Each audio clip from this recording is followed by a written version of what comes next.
If you want to get in contact with me, the best way to do it is on Instagram. If you just want to say what up, if you want to tell me you love my videos, you can tell me that you hate my videos, but the best way to do that is on Instagram.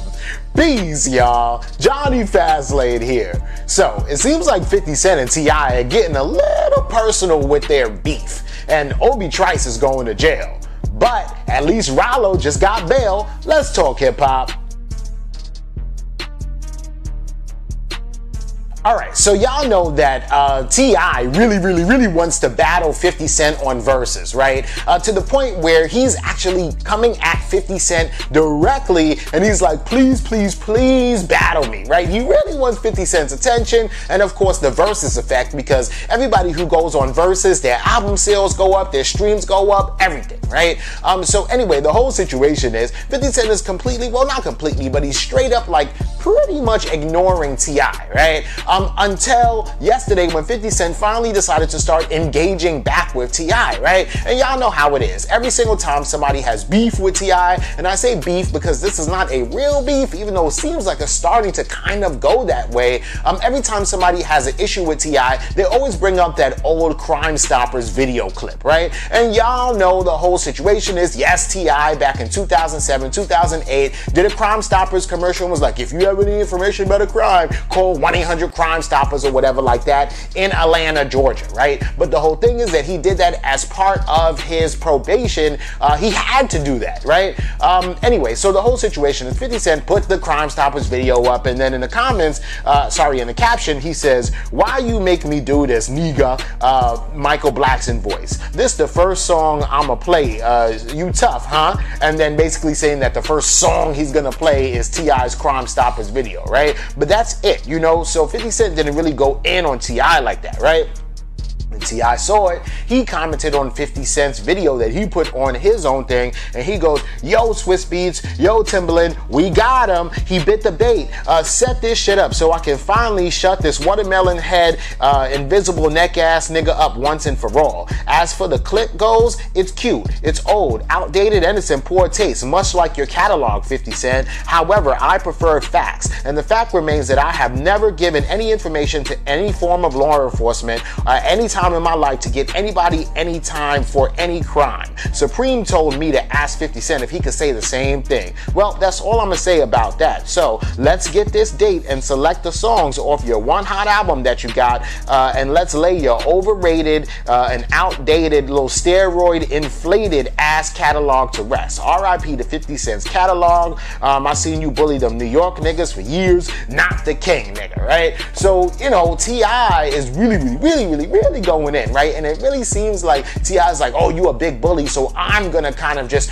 come and start bullying you first to make you want to battle me, right? And like I said before, T.I and 50 Cent are friends, but this shit seems getting kind of personal, and I don't really know if I was 50 if I'd even want to be in the same damn room with T.I after all of this, right? But anyway, that's what's going on, man. Maybe this is huge promotion for, you know, the last versus battle before everybody goes back outside. I don't know, but we'll have to see. But this could be a good ass battle. But let me know what y'all think about this in the comments. Alright, yo, so Obie Trice is going to jail, right? And y'all know Obie Trice, he was signed or is signed to like Shady Records or whatever the case may be. He's from Detroit, like one of Eminem's homeboys. He grew up with Eminem.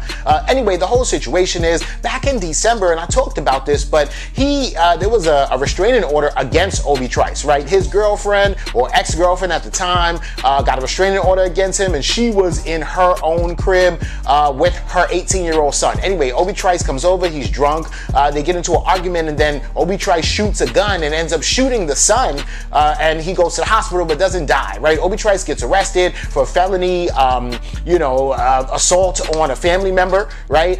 And then he makes bail and gets out of jail. Anyway, he just had his court date yesterday though, and he's gonna go to jail. He got convicted, pled guilty, but he's only gonna go to jail for 90 days. And this is crazy, right? Let off a gun, shoot a nigga, felony attempted murder charges, 90 days in jail, and that's it. So here's the situation, right? Ultimately, he must have had a good ass lawyer, because that lawyer ended up being able to convince the judge and the jury that the gun went off by a mistake.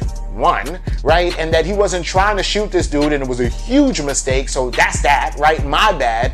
Two, yeah, I was drunk and, you know, yes, the gun is illegal, but I guess in Detroit, if you have a gun that's illegal, you know, that's a misdemeanor. In New York, you get at least 2 years, and if you let that shit off, whether it was a mistake or on purpose, you getting at least 5 years, right?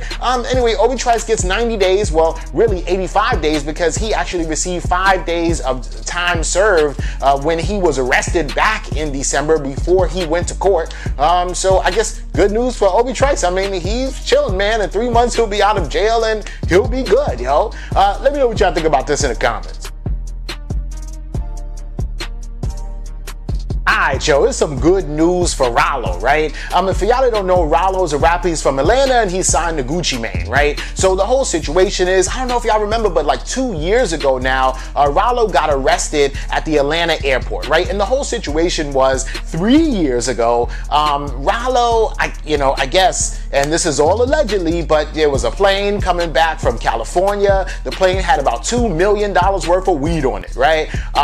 They ended up seizing it once it landed at the airport in Atlanta, right? But they didn't know who the plane belonged to, but Ralo went on Instagram and he was like, damn, I just lost $2 million today, which was kind of weird, right? And the feds, they were on him. They were like, okay. So anyway, then in 2018, Ralo decided to do it again. He went to California. This time he was on the plane, picked up 44 pounds of weed, allegedly, because the trial is still going on, and then flew back to Atlanta. That's $1 million worth of weed, but they were waiting for him at that time. And then when they landed, the cops arrested everybody, right? And he's been in jail ever since then, and they denied him bail because it looked pretty bad, right? Then, all of a sudden, the feds, they went to Ralo's apartment complex because Ralo actually owned an apartment complex in Atlanta, and they ran through everything. They kicked everybody out. This apartment complex had about 80 different units. Ralo lived there too.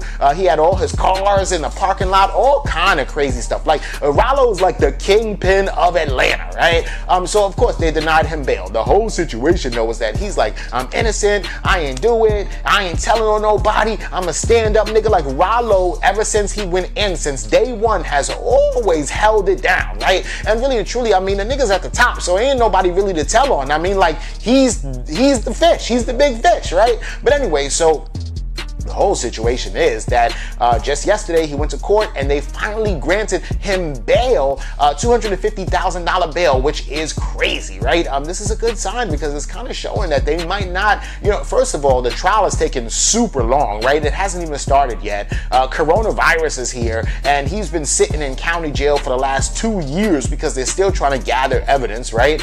So it kind of seems like, you know what, they're like, let him go chill outside while we finish trying to get all this shit together, right? The only thing is, of course, he's going to be under 24 hours surveillance. He's going to have an ankle monitor on. He's going to only have to be able to leave a designated rental property that they say he's approved to live at only.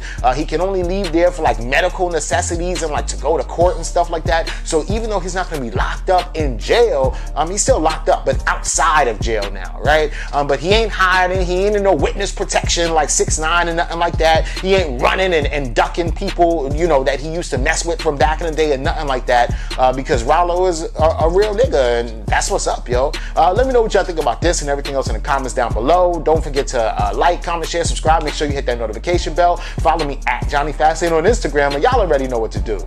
Peace.